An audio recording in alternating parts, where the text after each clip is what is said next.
Meeting. This is it does seem a bit unnecessary, but there you are. So welcome all to the the licensing committee meeting. Let's go to the agenda. Can I have the apologies for absence then, please? Thank you, Chair. Apologies from Councillor Hackett and Councillor Thomas. Okay. Minutes, page 3 to 5. I mean, you've all had a chance to look through this. Is there anything that anybody's got a concern with? No. I'll propose from the chair that we accept them. I got a seconder. Yeah, I think Councillor Pennington there. I know we'll take a vote, sorry. Those in favour?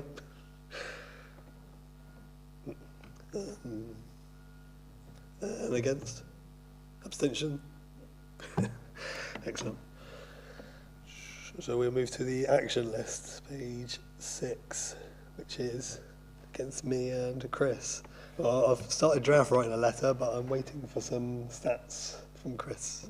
Yeah, apologies, Chair. I've been working on some stats on costs of licences, but I haven't quite finished that yet. So as soon as it's finished, it'll be with you and we can progress that. Marvellous. Thank you very much. Top. Declaration of interests. Well, we're all used to this, so if you've got interest to declare, make sure you make it known. Agreement between part 1 and part 2. Chair, if I can just mention that we've got the police licensing officers come in for a verbal report. I'm not expecting any part 2 items, but just be wary if there's any specific queries about specific places, we may need to go into part 2. But I'm not expecting us to need to. Well, we'll go with the assumption that we don't need to at this point, and then if we do, we will need to amend that. So I'll propose it. I've got a seconder for the Councillor Inch, and in favour? Marvellous, unanimous. Thank you very much. Urgent matters to be brought forward by permission of the chair and the committee. Is there anything in particular? No. Right, on to number 7, taxi policy amendment, vehicle emissions. I'll go to Chris on this. Yeah, thank you, Chair. Yes, the Licensing Committee approved the most recent taxi policy on the 22nd of May 2022. That policy introduced a new standard for vehicle emissions and a timescale for the trade to comply with those emission standards. The licence team have received a request from the Taxi Liaison Committee to extend those timescales for compliance with the new standards. The taxi trades have stated that following the impact of the COVID pandemic, demand on taxis has still not returned to pre-pandemic levels. The nighttime economy is particularly still very low, and mainly because the main nightclub in the town has not reopened since it was in forced closure during COVID. So the nighttime economy has particularly been hit. The taxi trades have also stated that cost of living crisis has made a significant impact. The cost of new and second-hand cars have increased. There's not been sufficient progress in respect of charge points and availability of cost-effective electric cars. They're a bit wary on committing to an electric vehicle when they're not, particularly in a large rural authority, with the life of the batteries or the length of time they can drive before having to recharge with lack of charge points. Also recently the government announced that their 2030 target of banning the sales of petrol and diesel cars has been extended to 2035. So the trade has requested that we amend the current policy. The current policy states that from April 26, all vehicles licensed by TDC will be required to meet Euro 6 standards. And then from April 2030, all vehicles licensed for the first time must meet CO2 emissions of less than 50, which is in effect electric cars. What they have requested is to extend the dates of those, the implementation of those requirements to April 2030 for Euro 6 compliance and April 2035 for the electric vehicle compliance. They've also mentioned that the wheelchair accessible, we put in that all wheelchair accessible vehicles will have a 2-year allowance on emissions. They said that that isn't any benefit really to wheelchair accessible vehicles, so they're happy to remove that. I did consult with the Council's Sustainability and Climate Change Officer. She said she would be supportive of the 2035 extension, but was a bit concerned regarding Euro 6. Euro 6 has been around since about September 2015, so there are availability of Euro 6 cars, albeit consideration to what I've said previously about the cost of second-hand cars and things. But possibly a sort of compromise agreement would be that we can either retain the 2026, or committee might be minded to pick a date in between, 2028, for instance. But we state that the 2026 deadline would only be for newly registered vehicles, so they can keep their existing vehicles. The concern with the trade is they'll get to that point and they've all got to renew all their vehicles. Whereas if we let them keep their existing vehicles, it'll only be when that vehicle comes to the end of its life that then it has to be renewed with a Euro 6 vehicle. There's also the possibility that they could come to committee if they meet that 2026 deadline, they have got financial difficulties or whatever, they could come to a licensing subcommittee, and that could be determined at a licensing subcommittee on a case-by-case basis, which is a process you may want to put in place. So really over to the committee to decide. Firstly, do you want to go with the Tax Liaison Committee's request for April 2030 and April 35 dates, or do you want to do a sort of in between that, either go, or you could retain the 2026 as is, or make the amendments that I've suggested through. Okay. Over to the. It's up to the chair. Chair, Sean Moyse is a member of the Tax Liaison Committee. Yeah, go for it, Sean. I'll let you join in. Oh, just for recording purposes. Thank you. If we stay with the 2026 deadline for Euro 6 vehicles, but we just did what Barnes will do, which is continuous plating of existing vehicles until, as Chris says, they reach the end of their natural life. By then, every vehicle on the road is going to be a Euro 6 anyway. There will be very few older vehicles still running. Personally, I couldn't afford to change all my vehicles for Euro 6 at this time. And even in 2 years' time, the way the economy is going, it's not working for us. And we've all got the same problem. If we could do continuous, if you want to bring in the 2026 date, fine. But leave existing vehicles on continuous plating until they reach their end of their natural life and have to be changed, then you can carry on forward with the rest of it. I don't know if that makes sense to anybody, but... Yeah, Councillor Gibson. May I ask a question of the liaison officer? What's the expected life of a taxi? Between 10 and 15 years. Most of the taxis on the road at the moment are pushing 10 years old. So within 5 or 6 years, they're going to be off the road anyway. Yeah. Okay. Thank you. Okay. So generally, you wouldn't have that much of a problem if we stuck with our 2026 target, If we with the caveat that only when they reach their end of their natural life, it would be a perfectly reasonable, I should think, very acceptable compromise for everybody. Okay. What about the emissions levels by 2035? Would that, I'm not sure. As we stand at the moment, anyways. you're talking about going to electric vehicles. Well, I live in a flat. I have 3 vehicles. I cannot run cables across the pavement to charge them There's no charge points where I live. If I do run cables, it's £1,000 fine per day per cable for charging a vehicle by running it across the pavement. No one can afford to do that. I see. Okay. Until they've got sufficient charge points in place that we can all use comfortably, it is not workable. No. No. I mean, from my own point, I kind of wonder if the government's rollback of this is now pushing back everybody else's opinion of it as well. Where if we were still aiming for that original 2030 date, maybe we would have more impetus to get more charge points in quicker. But they haven't got the pushed it infrastructure back, to do it. That's why they pushed it back. They haven't got the infrastructure to put charge points in place. The other problem with electric cars is you're lucky to get 200 miles at range on a full charge. It's no good the company saying, oh, they'll do 300 or 400 miles, because they don't. They don't live in a rural area like we do. They haven't got to deal with hills, carrying a full load of passengers all the time. It won't work. You'd have to have a very long extension lead to keep the thing on charge all the time.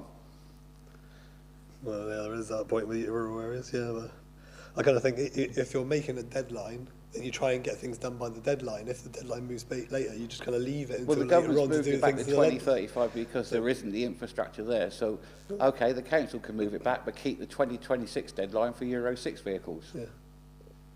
Okay. Well, I think that's a happy medium anyway. But I just, Councillor Dart, would you like to intervene?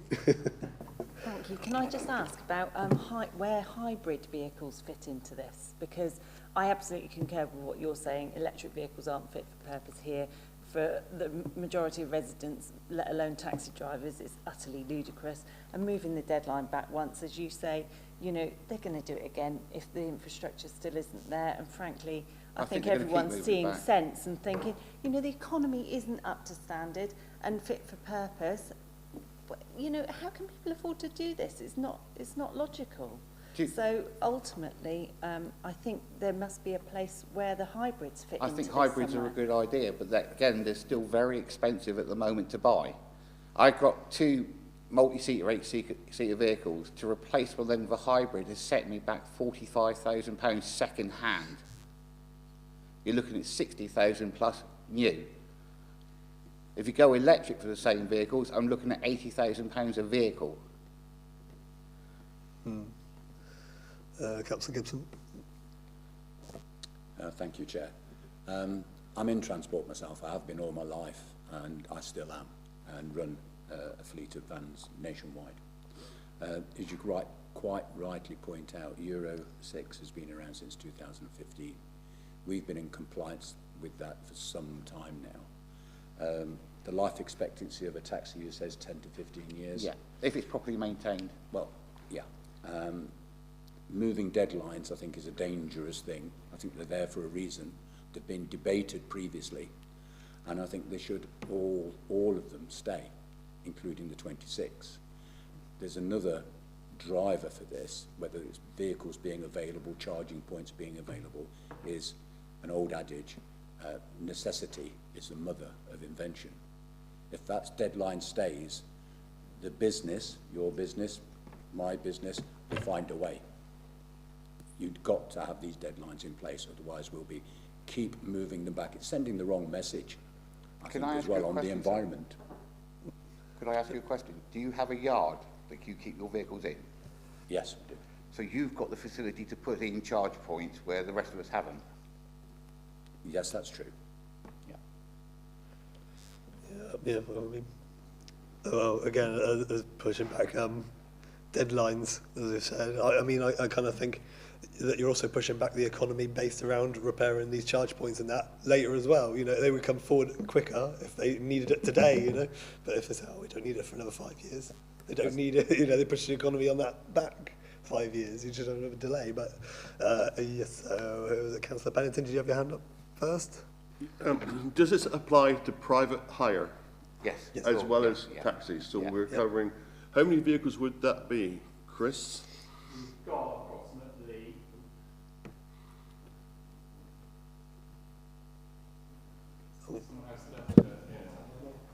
Sorry, I'm on still. That's it, I'm on now. Yeah, we've got approximately 130 vehicles in total. And approximately 45 of those are Euro 6 at the moment, so roughly 35% of the trade is currently Euro 6. So that's 80 odd vehicles. There's going to be a lot of money that's going to come out of the economy, which I find quite a frightening number. Secondly, I think this is all to do with the Uxbridge by-election, because the Conservatives got back in again on the back of ULEZ, which was a situation that London residents couldn't stick. And I find if London can't do it, we have a rural area here, we're going to struggle. And thirdly, Chris, you talked about the officer for climate. I would like to see the lead member for economy make comment here and the lead member for climate change make comment here, because there's almost two juxtapositions and we need our elected members to actually comment on this, and that's what their job is. They've been put in roles of lead members. Why are they not commenting on this application? Well, that's a very good point. Do we have any answer as to that, or well, I'll go with Councillor Lovell first before I say the other thing.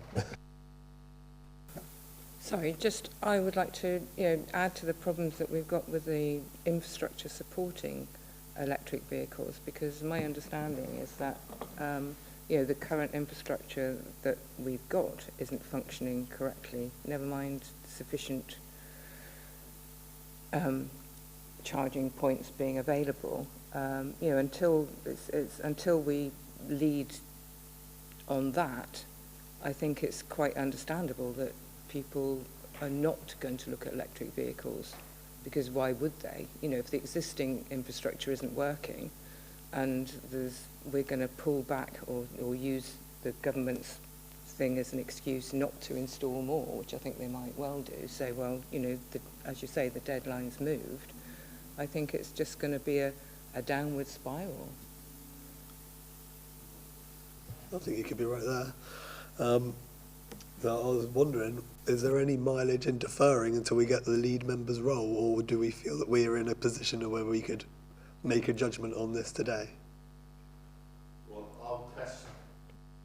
Chair, I will test. I'll make a proposal that we defer until we hear from the lead from climate and lead from economy. I'll make that a proposal. If somebody will second it, and we defer.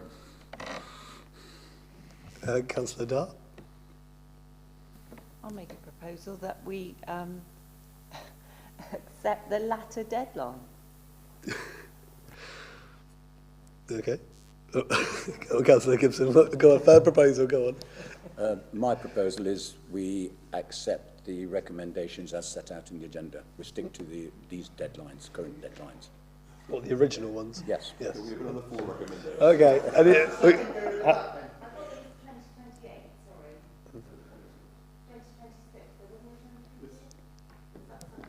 The existing is 2026.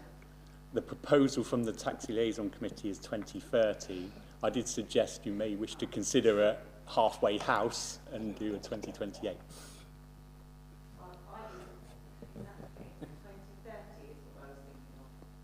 2030 and 2035. That's the two dates. Yeah. Oh, so we have got a finalised proposal. Any other seconders? Or? Right, well, we'll go with Anna Dart's proposal then. All in favour of Anna's proposal for 2030 and 2035?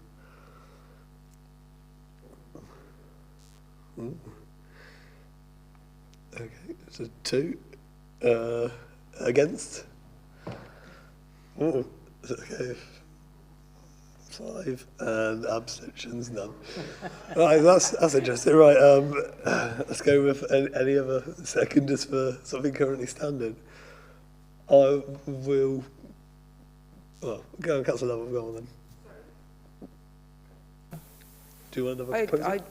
I'm happy to the 2026 with vehicles being updated as they've ended up, but I think we should hold on to the 2030 for now, just see if that provides an impetus to get the infrastructure sorted out. You would be seconded essentially what Councillor Gibson's already putting forward. Because that's what you said, I do beg your 26 pardon. Did you and say? 30. I do beg your pardon. I do beg your pardon. I misconstrued. I thought he was saying. Oh, sorry. Would you Sorry. be happy to second that then? 'Cause So the same- it's 26 and Aye. as and when they come into thingy and Yep. holding on to the 2030. Yeah. Is that what you're saying? I do beg your pardon. Okay. Yes, I'll second it. Right, so we've got I'll just mention that the full these proposals came in as part of the full policy review. The next full policy review is due in 2025. So there will be a full review of the policy and potentially these dates you're agreeing now in 2025, just to make you aware of that. So anything you decide today won't necessarily be set in stone, as the full policy will be out to consultation and review in 2025. I still think it's important to show a direction, Councillor Lovell. Sorry, so what you're saying is that we can keep that 2030, hope that that inspires the council to sort out infrastructure, but if it hasn't, then there's a get-out clause that you can move it to 35 because you're not ready. Is that what you're saying? Yes, or reaffirm that we are committed to that date. But yes, that's the point. So yeah, does it mean anything? Is it going to drive the council forward on this? The 2026 date does need to be decided, because obviously 2025 Yeah, is only one year. Yeah. But so the 2026 dates, that wouldn't give them adequate. So we do need to decide on the 2026 date. Yeah, no, I'm happy with that But one. there is scope I with think that's important. Sooner the better.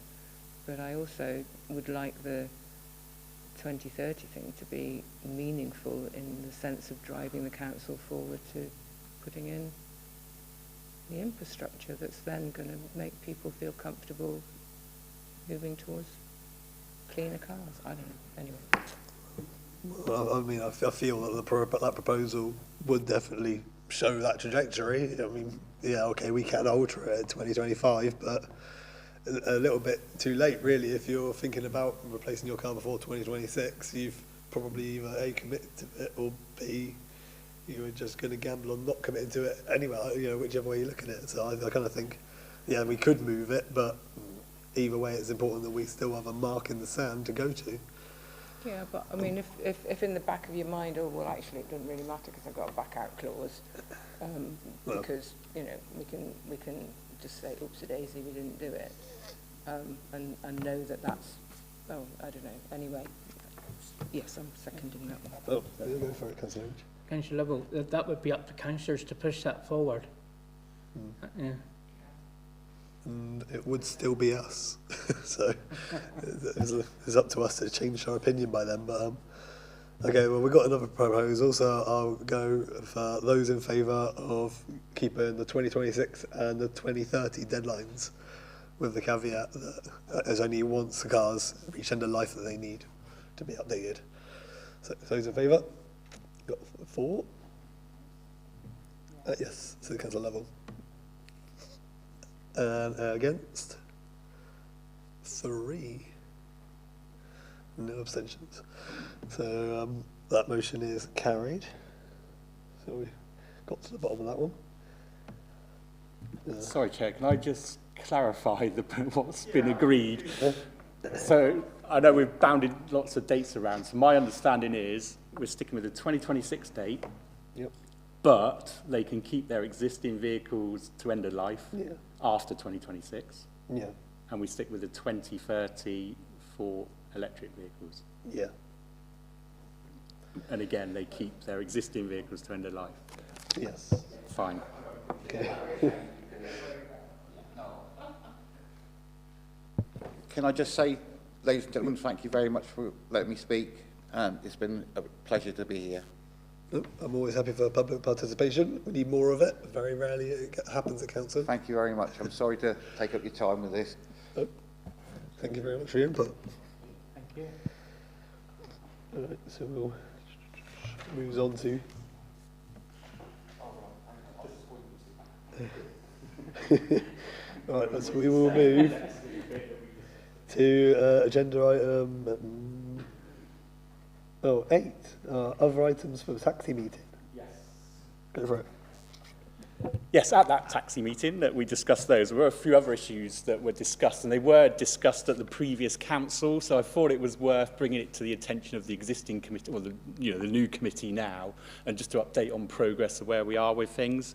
One thing was requested was a bus shelter at the taxi rank. At the moment, there's only some seats there, and some of the former councillors were also Bideford Town Council members, and they pursued that through Bideford Town Council.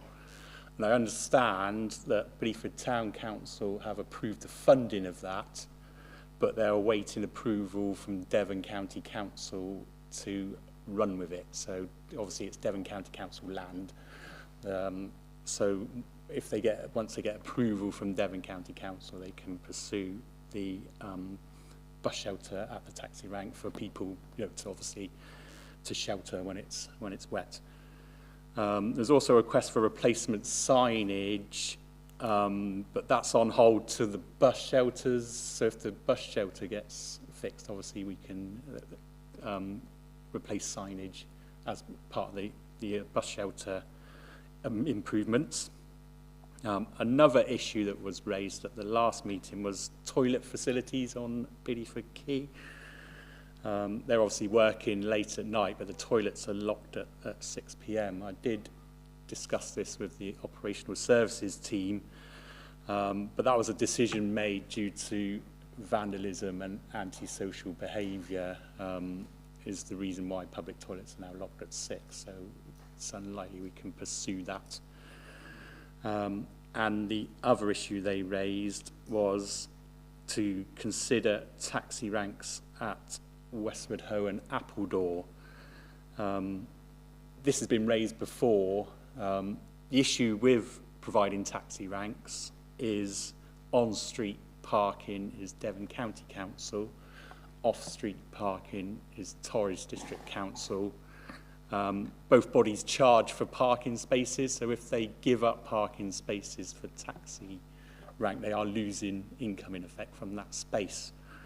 But I'm going to pursue that again with those two bodies. I would speak to our car parks team and Devon County Council and inquire once again whether there is any possibility of taxi ranks in Westward Ho and Appledore, but which I'll bring back to this committee, which may need a discussion at some point.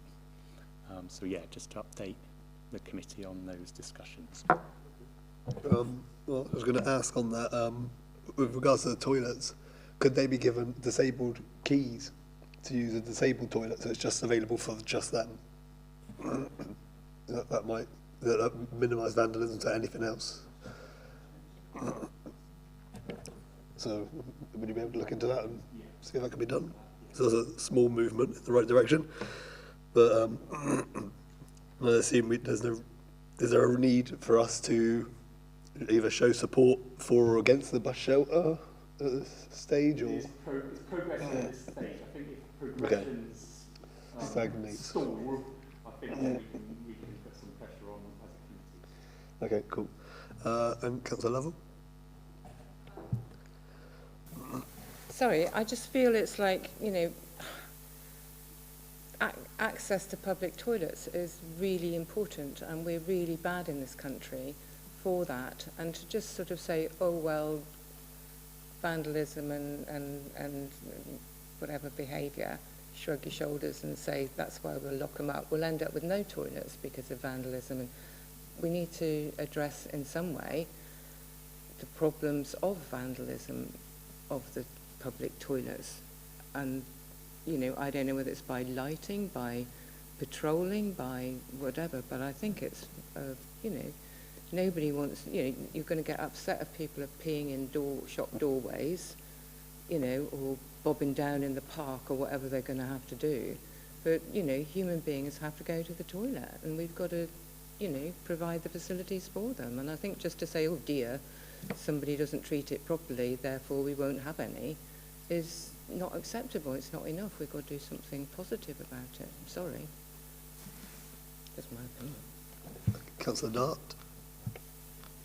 As I understand it, the toilets were such that you wouldn't actually want to go in them because of the presence of certain people lingering within them. So there was a bit, it wasn't just the state of the toilets, it was actual intimidation on entering the toilets, which I think is more of a Police a issue? bigger problem. Yeah, a police, I was going to So say a why police aren't we issue. asking Is the it a police police to come issue? and sort it out? I don't know.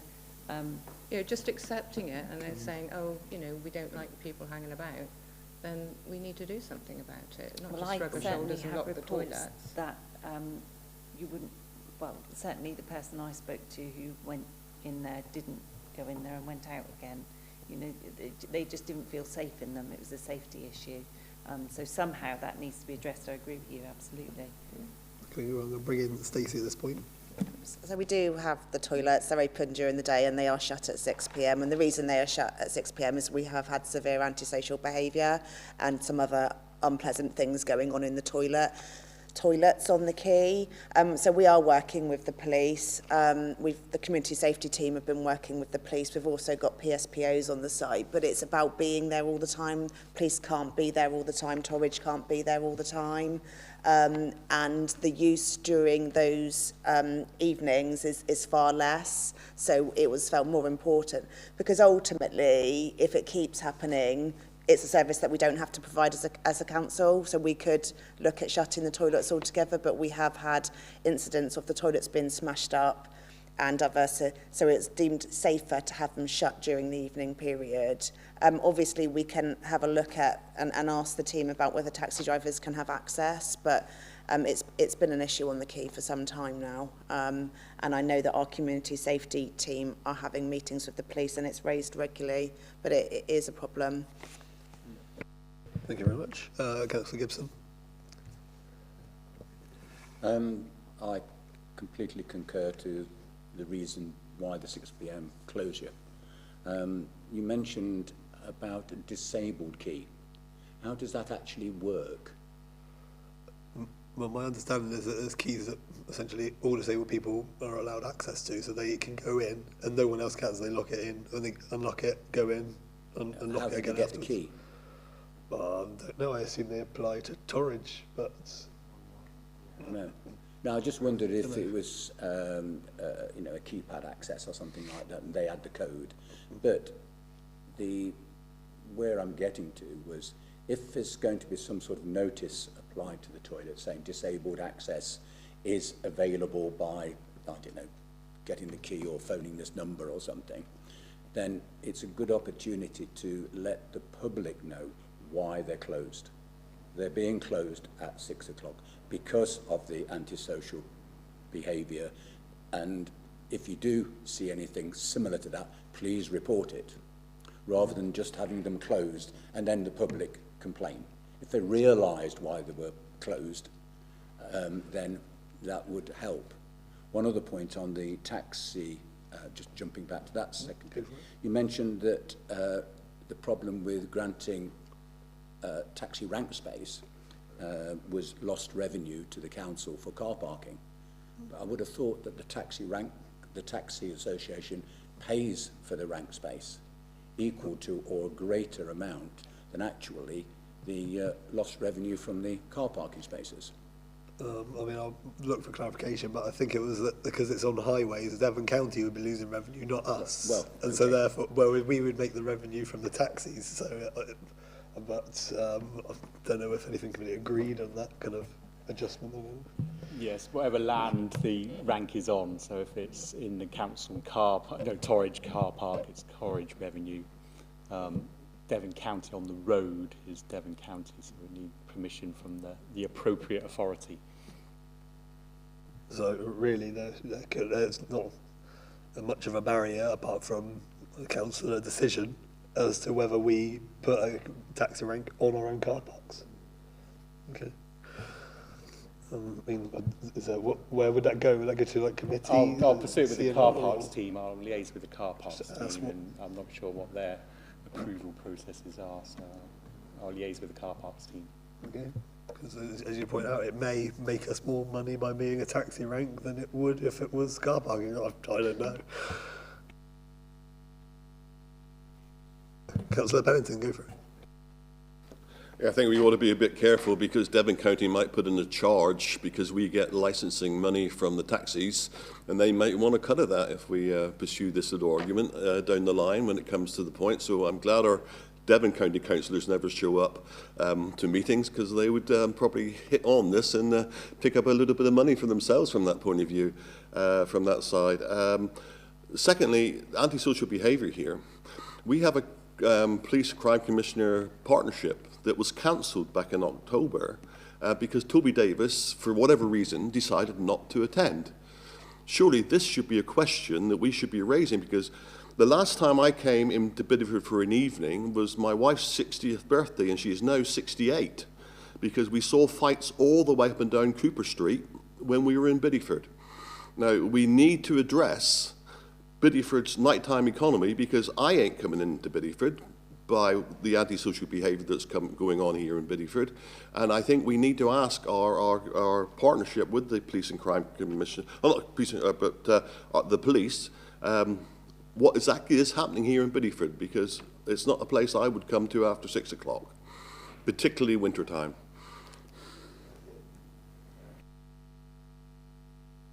Sorry, just come in there. So yeah, you're right. We haven't had a CSP, a Community Safety Partnership meeting, in a little while. We have got one now booked in for the 7th of November with Toby. So we will be having a meeting there, and we'll be raising all these issues. We can certainly raise this one at that meeting and get discussions going on it. May I come back, Chair? Yeah. Yep. Is that the external ONS partnership meeting? Is that been rearranged from the 10th? I think it was the 10th, the 12th of October it was cancelled. Yes. Is the rearranged meeting then? It's the rearranged meeting, yes. It's So happening, can we... I'm pretty sure it's the 7th of November, sorry. Okay, can we then from this meeting actually ask a question at that meeting, please, so that the message is really put forward strongly at that meeting? Stacey, do you want to come in? Yeah, you can. We do have the Community Safety Partnership meeting, and we also have other meetings with the police. But what I'm going to say is the crime stats have actually gone down quite substantially. So it's either that the crime isn't happening or those incidents aren't being reported. And I think it's really important to get across that people must log it. And I know there's been problems with 101. I'm being told it's got better. But until those crime, I say until, I don't want the crime stats to go up, don't get me wrong. But what we're hearing or what's in reports isn't what's being seen on the ground, as it were. So I think anyone must report any incidents that they see going forward, so that we can then push forward with the police and push forward with the funding opportunities, because that's partly why we lost out, because I think members may know, obviously Barnstable got it, or North Devon. We didn't, because our stats weren't high enough, which is kind of a positive, but if it's not revealing the true issues, then obviously it's not. So, yeah. Councillor Harding?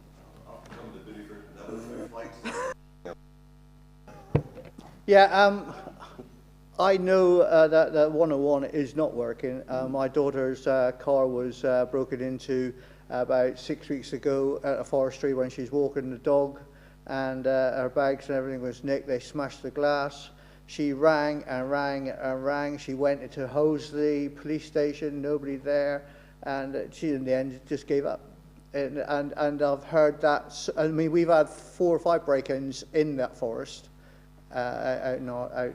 Between our 2 wards, and nothing, absolutely nothing. And PCSOs, they're a myth in the sticks. They're just a dream.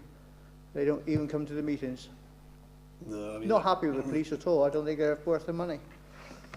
No, I mean, I've got to be honest, I hear a lot of people say they tried to report but just couldn't, because the system will let them, or they just sat hanging on the phone for so long. Well, I'm a bit surprised that the police hasn't done anything to try and rectify it, because they've known about this for, what, 8, 9 years now? I don't know. It's quite a long time that they could have made a bit of a turnaround on that. It's a bit frustrating. Because I've actually taken to the point where people report things to me, and I said, "Oh, did you try?" And they say, "I tried," and I just email some of the officers direct. But that's not really a proper route, because that's not really going through the system the right way. At least they've got ideas of it occurring, but it hasn't actually reported through their database system that this is an actual crime, because obviously I can't report the crime because I wasn't actually involved. So it's a bit of a complicated workaround, but it is just the fact that the police reporting system is completely inadequate on all levels as far as I'm concerned. I think we should probably make representation to Toby about all that, which I think we did at full council actually when he came a few months ago. Councillor Dart, go for it. Dare I suggest that it might be to the police's advantage if their reports of crime are down, you know.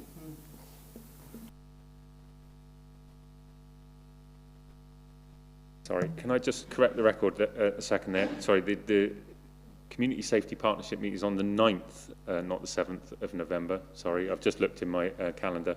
And that is not the external scrutiny meeting that you were referring to, so that will take place after that. That's yet to be rearranged. So the meeting that was recently cancelled that you were just referring to, apologies, that will take place, they're planning towards the end of November is what they've said, and North Devon are going to be... yes, yeah, that will be a joint with North Devon, the police, yeah. So, yes. Chair, with your permission, can I just... Yes, carry on. I mean, there's huge concern out there because the police are setting a precept way over and above 5% every year, year on year, and the services from the police seem to be getting less and less. And it focuses back on what's happening in Bideford, because Bideford needs to have a good economy, but people don't come because of what's happening in Bideford. And we need to really make that point. And it's been echoed that the toilets have been, vandalised on I don't know how many occasions, but you must have recorded them surely, and that in itself is evidence of what's happening here in the town. Do you want to come in? I don't have the figures today. They've been vandalised, and we've had some severe antisocial behaviour with intravenous drug use, and to try and stop that we put different lighting in so that, I'm not an expert on these things, but so that they can't see to get a vein. But the paraphernalia that was left in the toilets as well, consistently, as Councillor Dart said, no one's going to want to go in there or take their children in there because of what was found there. Thank you. Councillor Hardin, and hopefully we can move on. Yeah, from this. we've had a good rant now, but can we get back onto the agenda? Because there's nothing we can do. Nope, that's a fair point. So yes, we will go on to item 9, the Licensing Act Policy Review. Is it possible, Chair, if we just bring forward item 10, because Paul Butler is here from... don't grill him about issues. He's a police licensing officer, and he's in licensing. He's not a normal PC. But yes, so... to save him waiting if we go through item 9, if we could just bring forward item 10 forward. Yep, do we need to have that do proposed we need and to vote seconded, for that, or is it... Chair, you can agree to change the agenda. Yeah, that's fine then, that's no problem. Yeah, if we'll skip to item 10 then, police licensing officer role.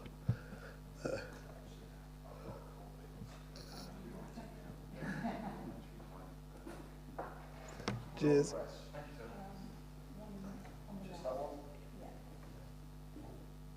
Cheers, thank you. Morning. Okay. I've got a diatribe here that one of my colleagues has put together. I've read through it this morning, and yes, some of it is very relevant, but a lot of it is not. So I will go off at a complete tangent, so I do apologise. Okay. Right, so morning. My name is Paul Butler. I'm one of the alcohol licensing officers for Devon and Cornwall. As you can imagine, it's quite a dry subject, the Licensing Act, brought in 2003. So our department, our licensing team within Devon and Cornwall, consists of 2 sergeants and 11 licensing officers and 4 admin ladies. Okay, so we work with 11 authorities throughout Devon and Cornwall, across the 2 counties, and we're responsible for monitoring nearly 13,000 licensed premises. Our role is both proactive and reactive, encompassing prevention and possible cure. When most people think of licensed premises, they just think of pubs and the sale of alcohol. But you'll be surprised at what activities need to be licensed. All premises who undertake what is called a licensable activity must be licensed. The licensable activities are the sale of alcohol, late night refreshments, so basically late night takeaways, and regulated entertainment like live recorded music, but also things like boxing and plays. All licenses are issued by yourselves, the local authority, in which the premise is situated. And this is where the first part of our proactive prevention work comes in. So when someone wants to open a new licence, and then Chris and I are going to 2 people tomorrow that want to open a licensed premise. So we work in conjunction. So when we go out, we look at, so the application comes in, then as we are responsible authority, the police. So the authority is with the Chief Constable of Police, and the force licensing officers act on behalf as a designated power. When we receive the application, we look at what the applicant wants to do, what the licensable activities, what hours they want to do, and this can range from a 10-cover restaurant to a nightclub that can hold about 5,000 people. The applicant has to demonstrate that they will promote what is called the licensable objectives, so the prevention of crime and disorder, the prevention of public nuisance, public safety, and the prevention of children from harm. So as you can imagine, it's very, very simple. People think it's a dark art. It's not a dark art. It's very simple, as long as they abide by those licensing objectives.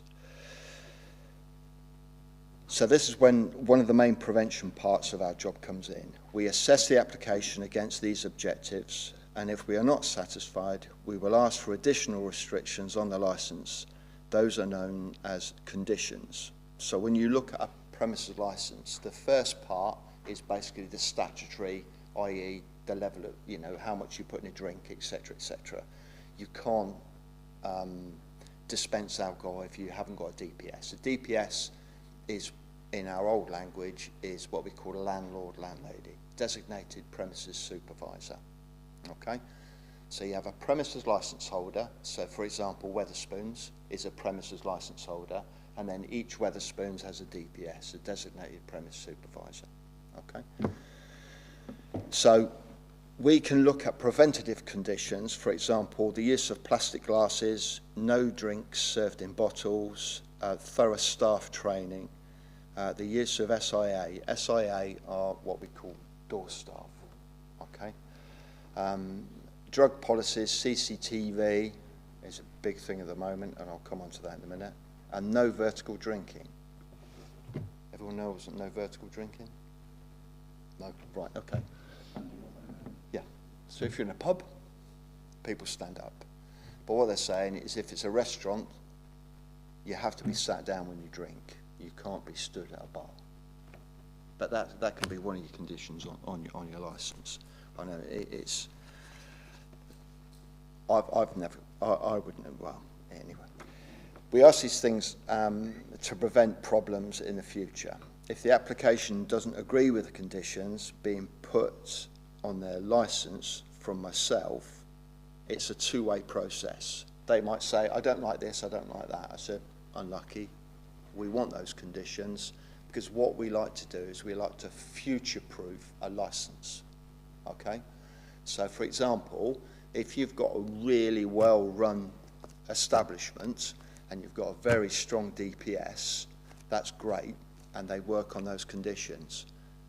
But if a brewery or that person moves on and they want to put another DPS in there and their DPS isn't as strong, then you have to make sure that those conditions are stringent enough that they have to abide by them. Does that make sense? Cool. And if they don't agree with the conditions being put on the licence, we can go to a hearing with the licensing committee.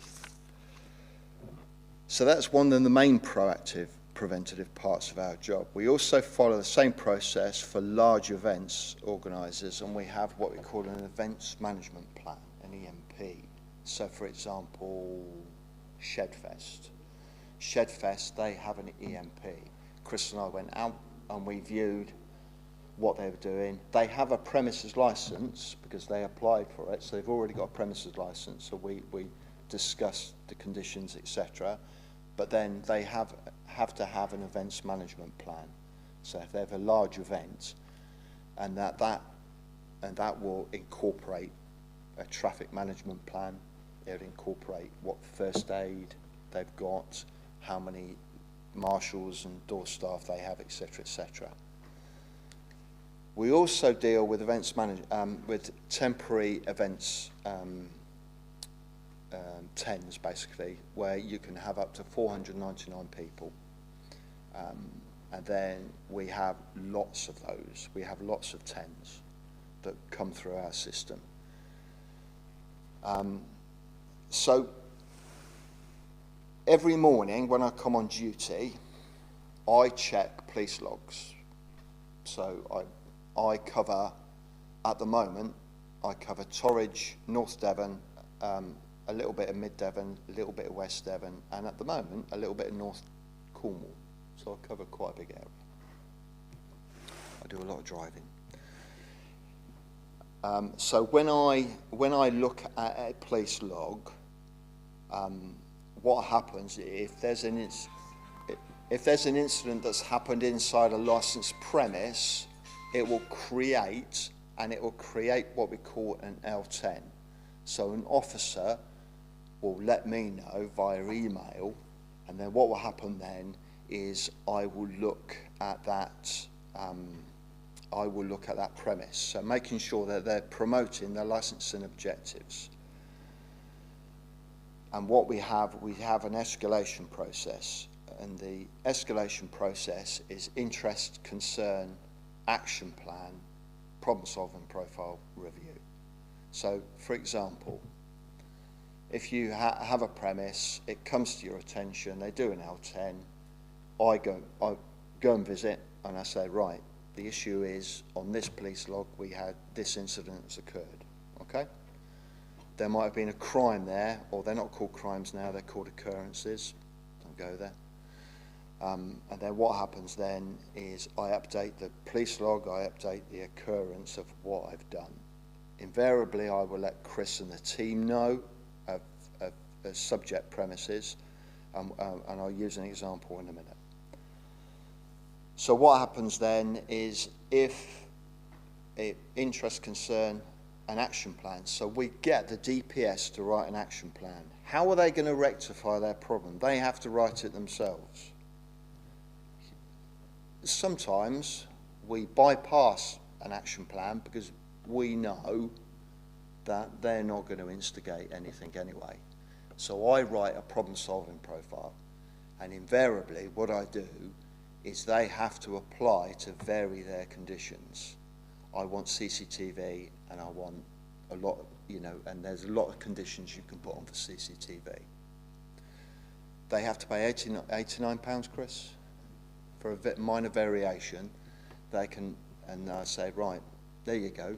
Those are what the conditions you need to put on your license. If they turn around and say, I'm not doing that, that's fine. I'll take them to review. So from a police perspective, I do a report, send it to Chris, goes to review. And then it goes in front of yourselves, and then I give my evidence, and then you decide whether they can stay open. So either the licensee is removed, i.e. the DPS, further conditions are on the license, which I probably put in the problem-solving profile, a reduction in hours of operation, and ultimately the revocation of the license. And obviously you can choose any of these that you would feel fit.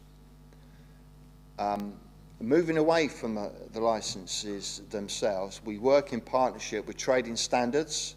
At the moment, I'm working quite a lot with trading standards, reference test purchasing, and I'll come in an example in a minute. We also work with the security industry, monitoring door staff. I'll very quickly sort of come out of that. It's one of my little babies, is the SIA. if you want to become indoor staff, then what you have to do is you have to do a standard DBS check. My issue is, I reckon, I, together with the local representative of the SIA, think it should be enhanced, because if it's enhanced, the breadth of the checks are a lot bigger.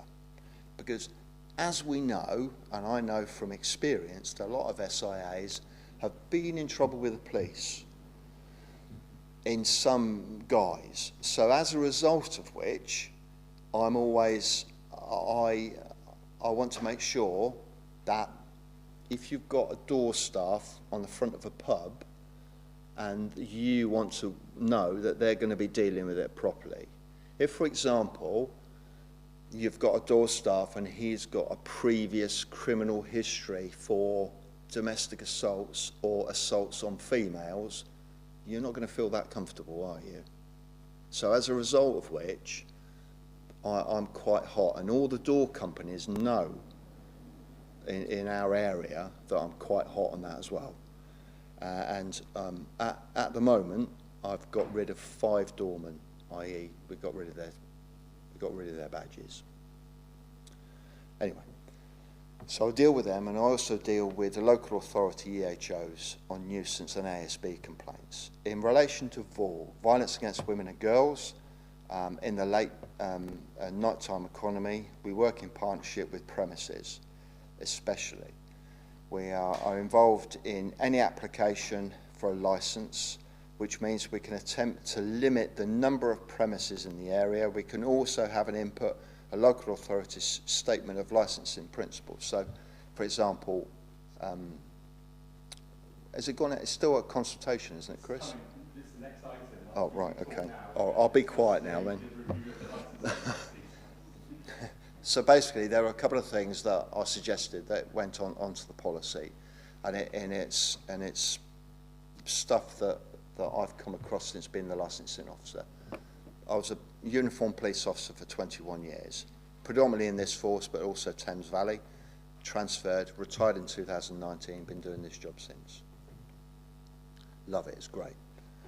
And as Chris knows, I just talk, and I do apologise if I'm detracting, but there you go. And I think a lot of it is you're able to do, able to chat to licensees sometimes.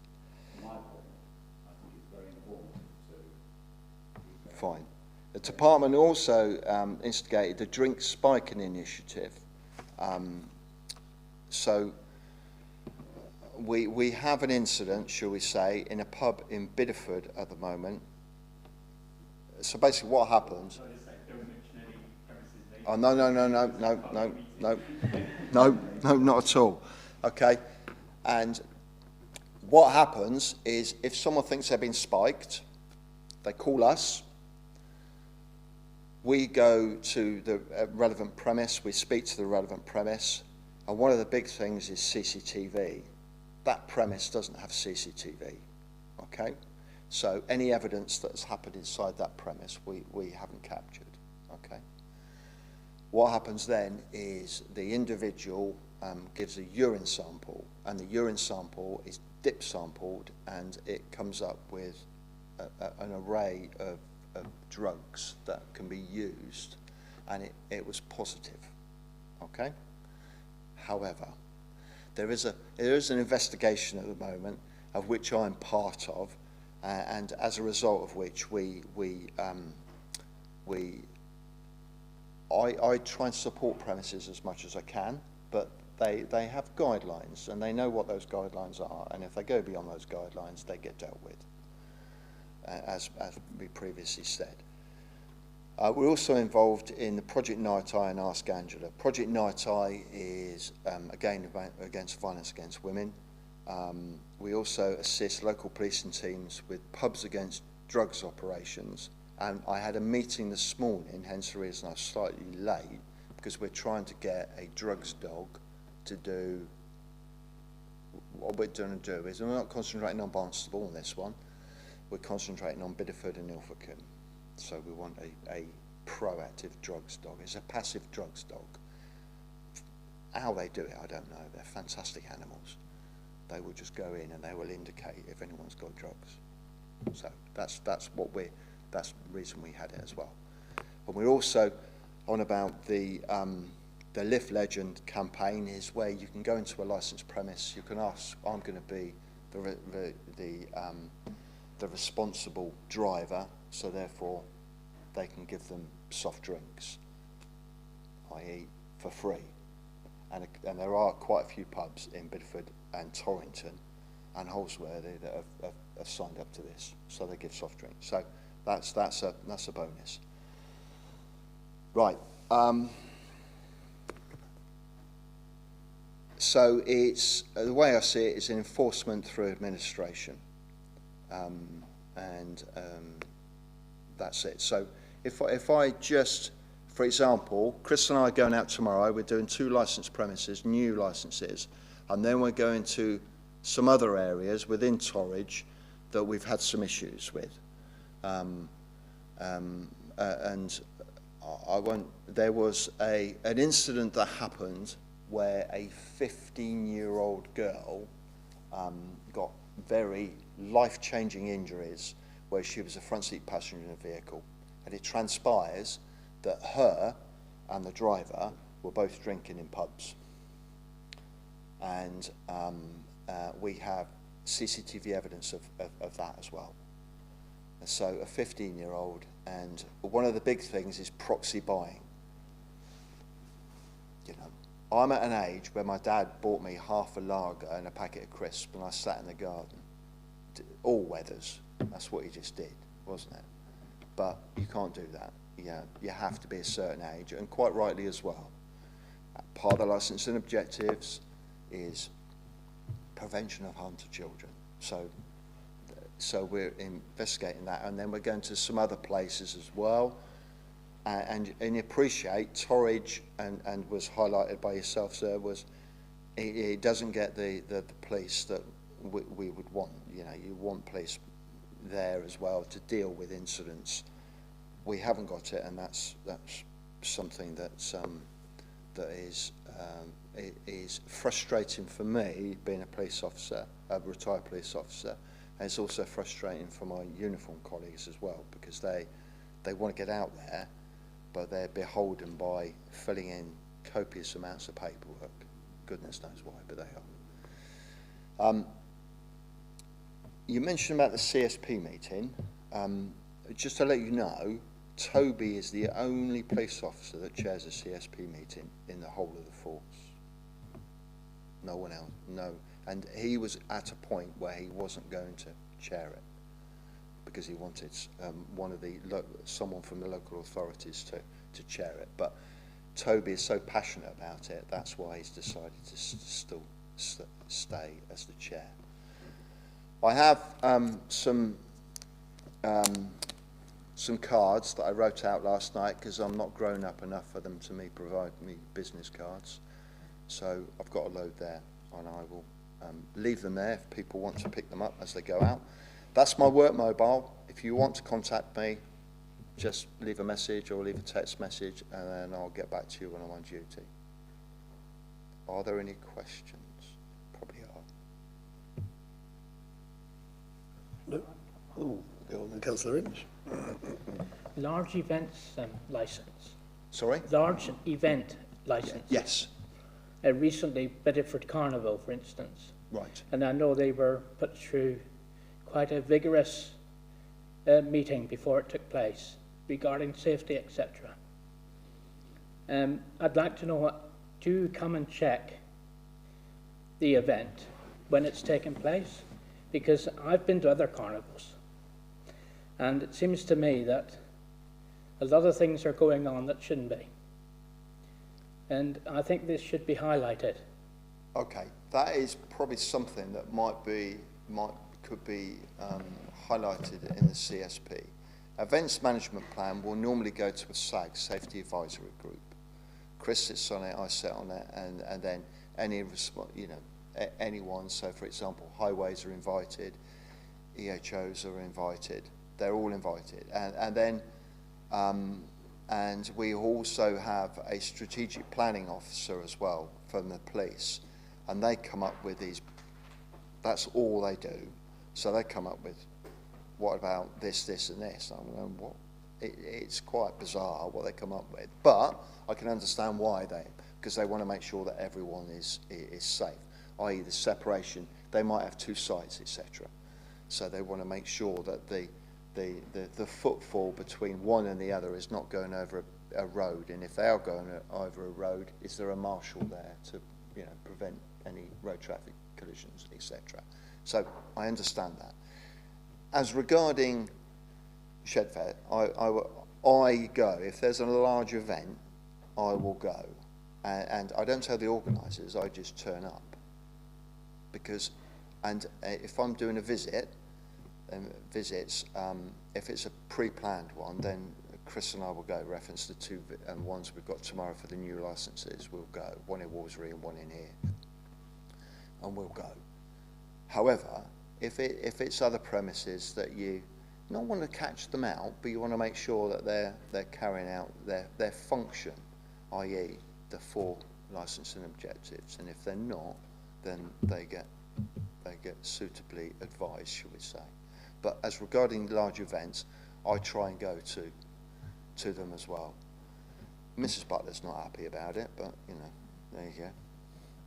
She gets dragged along as well. Sorry. Councillor Pennington. Thank you for your really honest, and I appreciate all the work you're doing.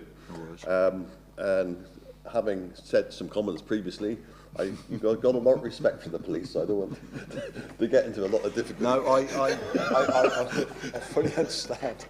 But I was going to ask, your title is Police Licensing Officer. Yes. Are you funded by the police, or are you funded by the local authorities? Police.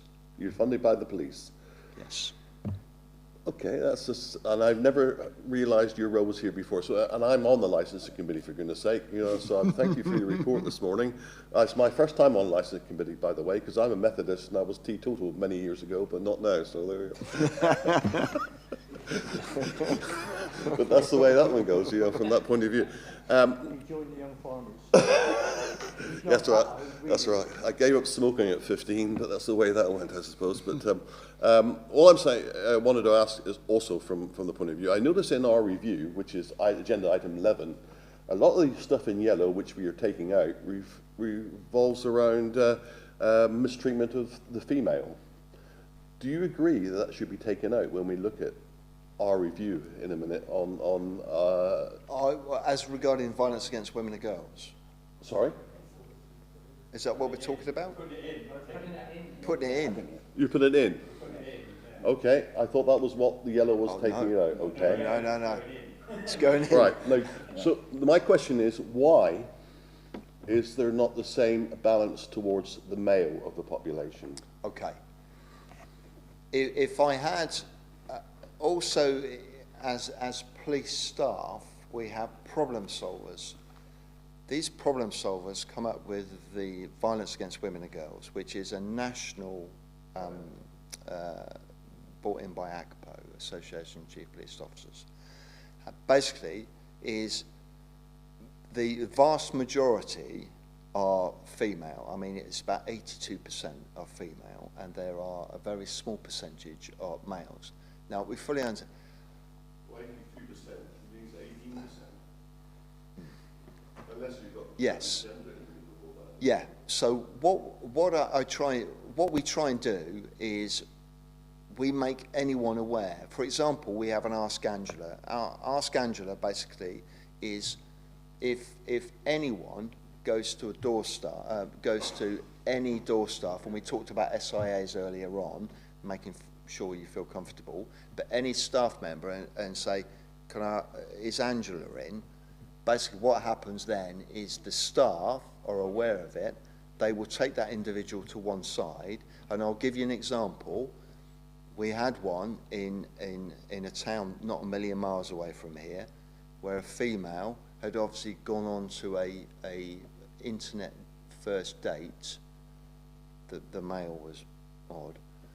So she's gone to the, felt uncomfortable, went to the door, to the staff and said, "Is Angela in?" They've taken her out of the back, and then the individual, the male, ended up getting arrested because he went banzai because of, you know, this female had gone. So it's fortuitous. But anyone, and that's one. I've got a meeting this afternoon with a licensing meeting in Barnstable, and that's one of the things that we talk about. So yes, I quite agree with you, and I beat that drum as well. It's not all necessarily about females, but the large percentage are females. And the example is the 2 females, Operation Los Angeles and Middlewich in Barnstable, and obviously, and that's a prime example. Is the offender? Do you know what his job was? His job was his security at Barnstable Magistrates Court. So he was an SIA. All right. So hence the reason. So all this is my evidence to report to the SIA to say it needs to be enhanced, because the difference between a standard DBS and an enhanced DBS is negligible. As an individual, because at average they get paid £22 an hour. Thank you very much. All right. Yeah, thank you very much for that, Paul. I really enjoyed the information in that. And I think the Ask Angela initiative, that's really good, because I had heard, I don't know if it was even Angela, but a similar initiative around the country, but it just seems to have faded away to nothing. So actually have it written in the policy that from now on, you know, licenses will have to have that. That's a really good move forward. Yeah, definitely. And what you've got to be very mindful of is breweries do change their DBSs quite frequently, because they find out that they're not selling it as much beer. So the brewery will find an excuse to get rid of a DPS. If you've got a really good DPS, we had a really good DPS in one pub, doing really well, brewery got rid of him. Put someone else in there that would sell, you know, they'd sell a very, very drunk person alcohol, because it's a profit, and that's what the breweries. So I'm very mindful about breweries as well, about how they not say modern slavery, but they do take full advantage of not necessarily. Councillor Pennington, do you want to come? Sorry.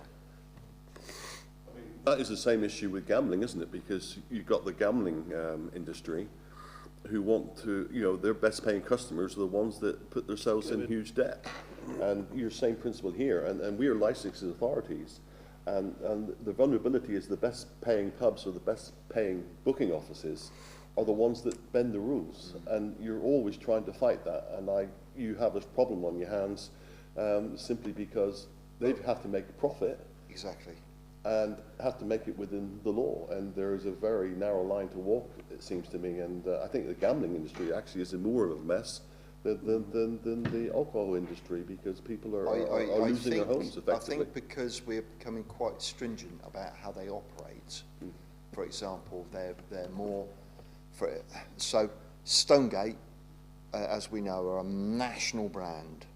They own, you know, they run wet lead pubs. And what they do is they'll lease out a pub to, for example, Craft Union.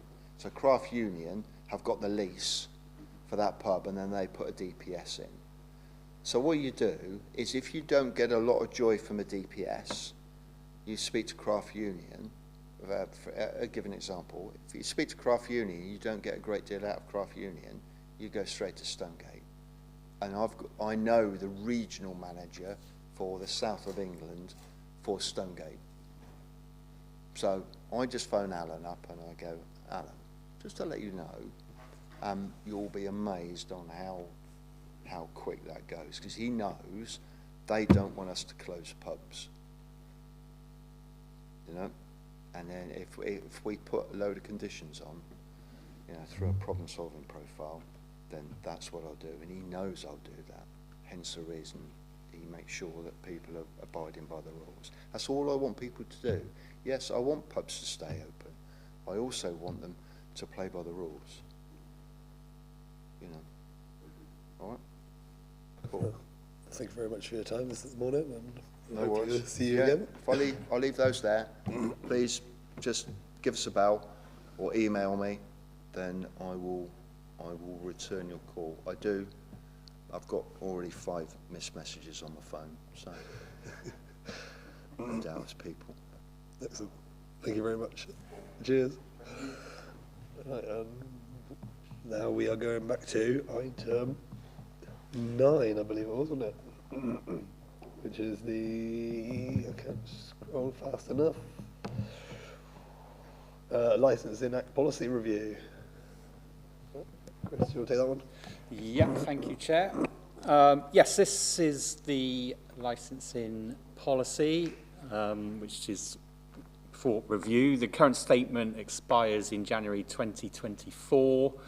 At the meeting on the 21st of June 23, the committee approved to go out to consultation, which we've now done over an 8-week period. It's a bit disappointing, the response. We only had a response from Paul Butler, who's just been here now. And it was sent out to all licensed premises, advertised on the internet and intranet. But yes, it's not unusual that we don't get a lot of response. There's no major policy changes, but all the changes are highlighted in yellow. So I don't propose to go through the whole document. It's quite a long document. So I will just run down. We have got a summary of the proposed changes. If I just go down the pages, if anybody's got any particular issue with that page, if you want to, it's probably the best way of doing it. I'll just run down through the pages. Anybody wants to comment on that page, put your hand up. I'm putting it in, all the yellow, unless it's crossed out. There is some crossings out that's coming out, but the majority is stuff going in. So yeah, I'll just run through. Obviously, the first lot is just, so page 2 is just updates, and page 3 is guidance, page 4 is statistics, page 5 is just dates, page 7 is just updating policies and strategies. Actually, these pages I'm referring to the actual page of the document, not the just to confuse you, it's not the actual agenda pages. Hold on, let me catch up on my agenda, then I can give you the correct page numbers. Yeah, so page 19 of the agenda, that's the guidance, which is just general updates. Page 20, no changes. 21, we've just taken out some specific there's some specific detail there of how we look at applications and how we divide responsibilities. It's a bit restrictive, so we've left it a bit open-ended, so we've got a bit more scope of how we do that. 22 is, again, minor changes, just a few extra words in the safety advisory groups, which Paul alluded to earlier. The PSPO now covers a little bit extra area than it used to. 23 is the same. Bottom of 24, there's the new Planning Act, well, Business and Planning Act, which is payment licenses. Basically, that's been extended again to the end of 2024. There's some new legislation on counter-terrorism coming in. That's not been implemented yet, but I've future-proofing the policy and putting it in. And that will provide more detail as time goes on. Page 25 is just minor alterations there. It shows how old the policy is. Back at bottom of page 25, it says about a fax machine. I don't think we've had a fax machine for I don't know how many years. So, 26, no changes. 27, 28, 29. 30 is just a new paragraph, just providing additional information on disapplying conditions for community premises.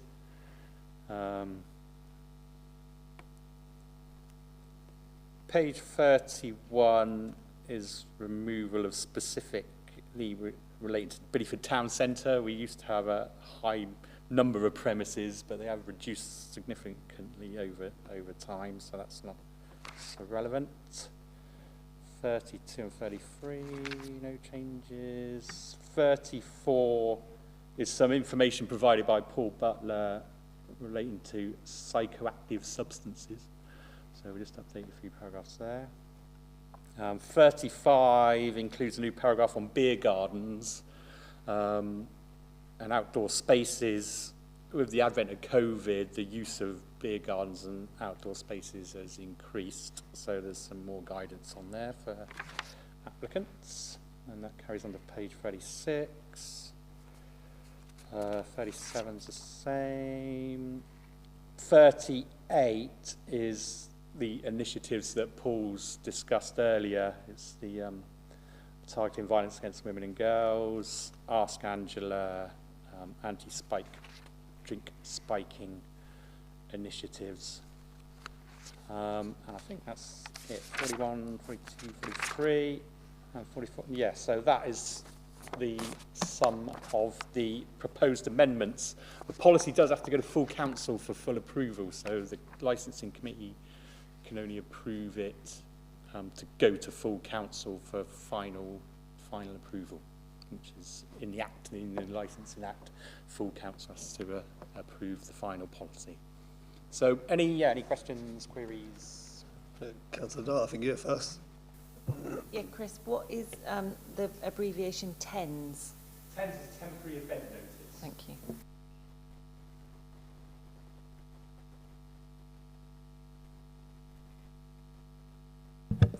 Councillor Pennington.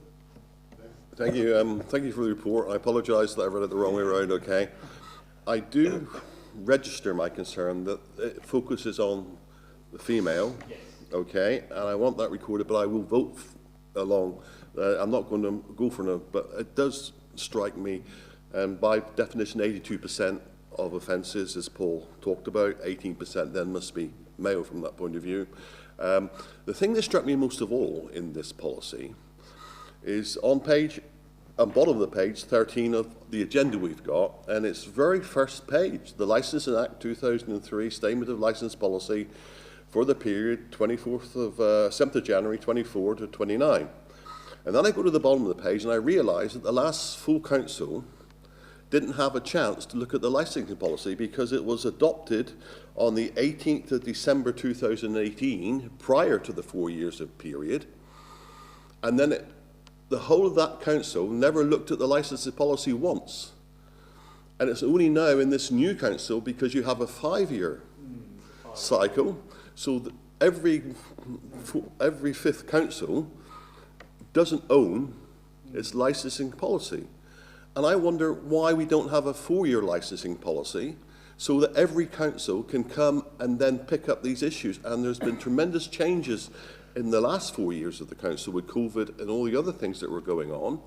And we have to be more fluid and give new members the chance. And I wondered what your thoughts were if we went back to a 4-year cycle and it came up at the beginning of every new council, so every new member adopts the policy. And you're not in a situation then where a council never ever looks at the policy in the whole of that 4-year period. And I wonder what your thoughts, Chair or Officer, from that point of view would be, please. The 5-year period is stated in the Licensing Act. It does say that the policy must be reviewed every 5 years. I don't see any reason why we could do it in less than 5 years. As long as we do it within that 5-year period, there's no reason. And there's no reason why we can't review a policy mid-term as well and update it. So I can't see any issues, unless there's anything from a legal point of view, but I can't see any reason why we can't, at the beginning of a new council, bring the existing policy to the council, even if it's not reviewed at that time. At least it's brought to the attention of the full council. If they do want to make any amendments, there's no reason why they can't make mid-term amendments, so to speak. So it would be fairly straightforward to bring a review forward, not like the joint planning policy committee where we jumped through hoops to get anything coming on stream. If we felt something, there has been a change in society for whatever reason, and everybody's going for outdoor festivals, and Sheb Fest happens in every village, you know, I mean, and that's the policy is there to evolve as well, and to be up to date. If those 5 years, a lot can happen in 5 years, can it? So if there is anything that suddenly comes up that needs review, there's no reason why it can't be brought to we as a council can easily bring forward and request a review. Yes, thank you. Yeah. Cool. I was just going to bring up about the psychoactive substances. In part of it says we removed the bit about seeking advice from local drugs action team. I'm assuming because that's been dissolved. Yeah, that's been dissolved. Is there a replacement team? They're not clearly designated as a drugs action team now. It's generally they're still within the police, but it's generally, rather than being referred to exactly as the drugs team, it's more generic. Yeah, there's someone still covering those issues that they would do. Officers that are, that's fine. Specific drugs team. Councillor Lovell? I think I heard caught on the news this morning that nitrous oxide, they've changed the law, haven't they, on the use of nitrous oxide to make it illegal to use it if it's not, I don't know if that, I haven't really had time to read what it said about nitrous oxide, but yeah, I know they are. I'm not sure if it's actually come in yet. Or are they I know they are proposing it? looking to. You know how you have breakfast news. Yeah, they are looking to but change they're the actually law making on it that, illegal so, yes. for any other reason than medical or whatever it's used for. I don't even know what it's used for. Sorry, but I think they're changing the law on it. I don't know if it's Well, anyone else got no more comments? All right, I'll propose from the chair that we accept this and make it a recommendation that full council accepts it. I've got a seconder. Steve, Councillor Harding was slightly quicker there. And we'll go to a vote. All in favour? Marvellous. That's what I like to see. Thank you very much. And we'll go to the top of the page again. Right, here we are. Forward plan. I think we'll go right to the bottom again. There must be a quicker way of doing this.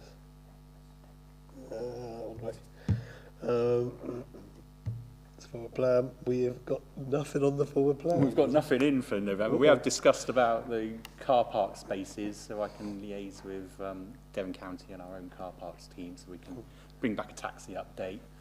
And I'll see if there's anything else coming forward that we can include on the agenda. I'll liaise with you, Chair, if there is anything coming forward, and we'll go from there.